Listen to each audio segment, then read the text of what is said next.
perbedaan redaksi matan terhadap kualitas hadis. Namun sebelum kita berlanjut ke pembahasan materi, saya selaku moderator akan memperkenalkan anggota kelompok 3 yang dimulai dari sana. Oke, baiklah. Perkenalkan, nama saya Rian Al-Asari, NIM 20020103. Baiklah, saya memperkenalkan nama saya Ahmad Rido, NIM 2002011012.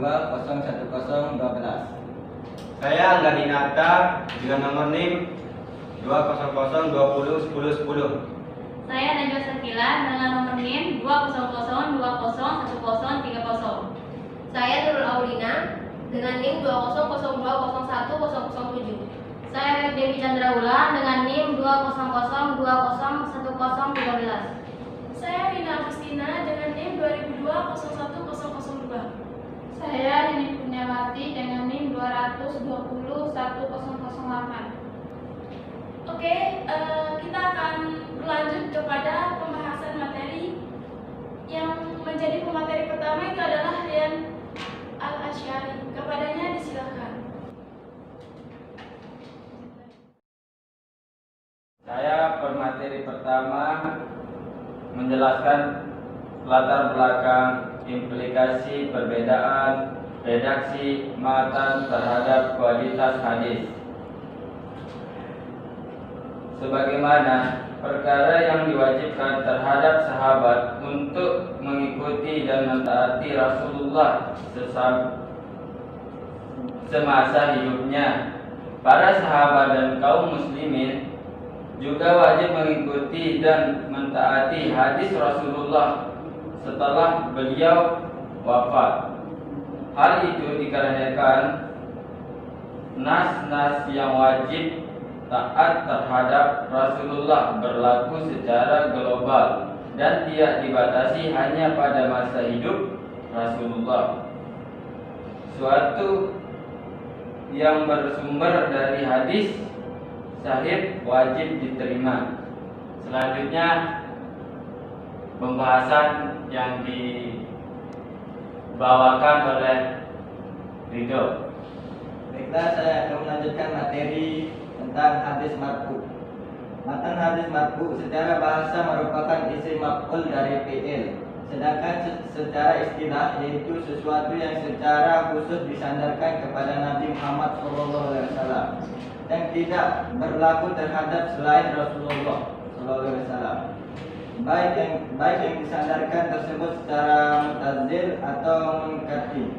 Dapat dipahami bahwa pengertian hadis marfu yaitu sesuatu yang disandarkan kepada Nabi SAW yang berupa perkataan, perbuatan, ketetapan atau sifat dari sifat-sifat Nabi SAW baik secara fisik atau perilakunya. Baiklah, materi selanjutnya akan dibacakan oleh Najwa Sakila. Kedua, hadis mauquf. Secara bahasa, mauquf merupakan isim maf'ul dari fi'il madhi yang berasal dari waqafa.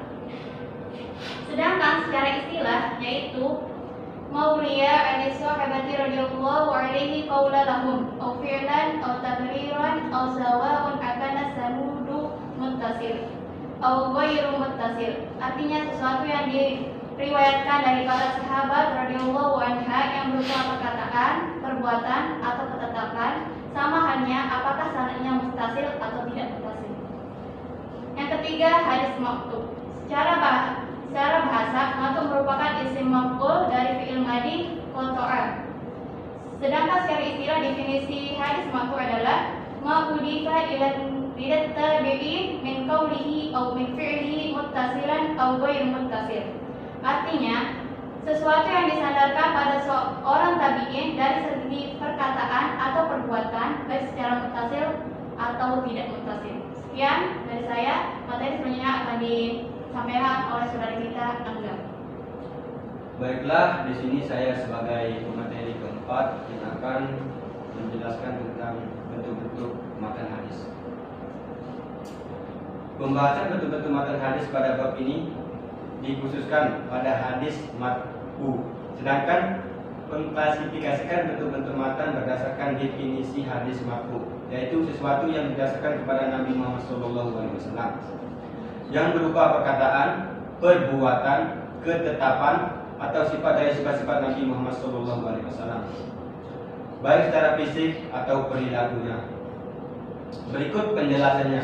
Yang pertama, hadis qauli. Hadis qauli adalah sesuatu yang didasarkan pada Rasulullah dari segi perkataannya. Kemudian yang kedua, hadis fi'li. Hadis fi'li adalah sesuatu yang didasarkan kepada Rasulullah dari segi perbuatannya. Adapun bentuk-bentuk perbuatan Rasulullah SAW sebagai berikut. Yang pertama, perbuatan yang berkaitan dengan isi kemanusiaan Nabi, seperti gerakan, diam, makan dan minum Rasulullah, dan ini tidaklah termasuk sumber syariat. Yang kedua, perbuatan Rasulullah SAW yang berkaitan dengan urusan kehidupan duniawi, seperti dalam perdagangan, pertanian, strategi, peperangan. Hal tersebut juga tidak termasuk syariat. Kemudian yang terakhir, segala perbuatan yang tampak dari Rasulullah SAW yang berkaitan dengan risalahnya, dan setiap perbuatan yang mengundang segala sesuatu yang diperintahkan, dan apa saja yang dilarang dalam ibadah, muamalah, dan akhlak.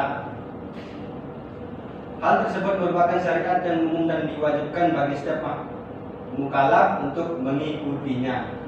Sekian dan terima kasih. Wassalamualaikum warahmatullahi wabarakatuh.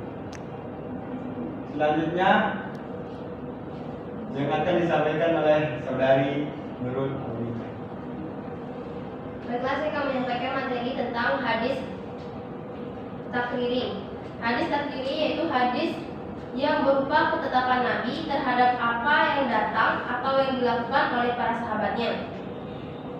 Dengan kata lain, seorang sahabat menyatakan fu'ila jihadratu, dan sahabat tidak menceritakan pengingkaran Rasulullah terhadap perbuatan yang ia lakukan. Maksud dari takriri Rasulullah SAW yaitu diamnya Rasul dan persetujuannya terhadap apa yang dilakukan sahabat di hadapan Rasul atau ketika masih di zaman Rasul, dan beliau mengetahui hal tersebut, termasuk hal yang berhubungan dengan syariat. Dan setelah adanya ketetapan dari Rasulullah SAW, dianggap hal tersebut sebagai sunnah Rasul. Contoh hadis takriri yang artinya Abdullah ibnu Muhammad bin Asma telah menceritakan kepada kami, ia berkata, Juwairiyah dari Nafi telah menceritakan kepada kami dari Ibnu Umar, ia berkata, Rasulullah SAW bersabda kepada kami ketika beliau kembali dari perang Ahzab, jangan sekali-kali salah satu di antara kalian salat asar kecuali di perkampungan Bani Quraizah. Lalu sebagian dari mereka ada yang mendapati waktu asar di jalan. Kemudian sebagian dari mereka berkata, kami akan sholat hingga kami tiba di perkampungan Bani Uzaizah. Sekian dari saya, yang akan dilanjutkan oleh saudari Chandra Dewi. Baik, saya akan menjelaskan mengenai hadis ahwali. Jadi hadis ahwali adalah hadis yang berupa hal ihwal Nabi yang berkenaan dengan sifat-sifat dan kepribadian serta keadaan fisiknya. Dengan kata lain, hadis ahwali adalah sesuatu yang berasal dari Nabi yang berkenaan dengan kondisi fisik, akhlak, dan kepribadiannya. Disebut dalam kategori hadis ahwali adalah pertama, hal-hal yang bersifat intrinsik berupa sifat-sifat psikis dan personalitas yang tercermin dalam sikap dan tingkah laku keseharian. aspek intrinsik ini masuk dalam kajian ilmu akhlak atau etika. Jadi, hal-hal yang berkenaan dengan etika Nabi termasuk hadis ahwali. Contoh hadis ahwali yang berhubungan dengan sifat Nabi SAW yang sebagai berikut, yang artinya, Saiban Ibnu Faruq dan Abu Al-Rabi menceritakan kepada kami, keduanya dari Abdul Al-Warid. Saiban berkata, Abdul Al-Warid telah menceritakan kepada kami dari Abu Tayyah dari Anas ibnu Malik. Ia berkata, Rasulullah SAW adalah orang yang paling bagus akhlaknya, dan terkadang ketika tiba waktu sholat sedangkan beliau berada di rumah kami, maka beliau memerintahkan untuk menggunakan tikar yang ada di bawah. Beliau lalu disapulah dan dipercikan air. Kemudian beliau berdiri, maka kami berdiri di belakangnya. Kemudian beliau sholat bersama kami dan tikar tersebut berasal dari pelepah daun kurma. Sekian, selanjutnya akan dilanjutkan oleh saudari Alina. Baik, saya akan melanjutkan materi dari pemateri sebelumnya mengenai kaidah kesahihan matan hadis. Unsur-unsur yang dipenuhi oleh suatu matan yang berkualitas sahih itu terdiri dua macam. Yang pertama terhindar dari shadz. Shadz adalah adanya pertentangan dari perawi tikah dengan perawi yang lebih kuat atau tikah darinya.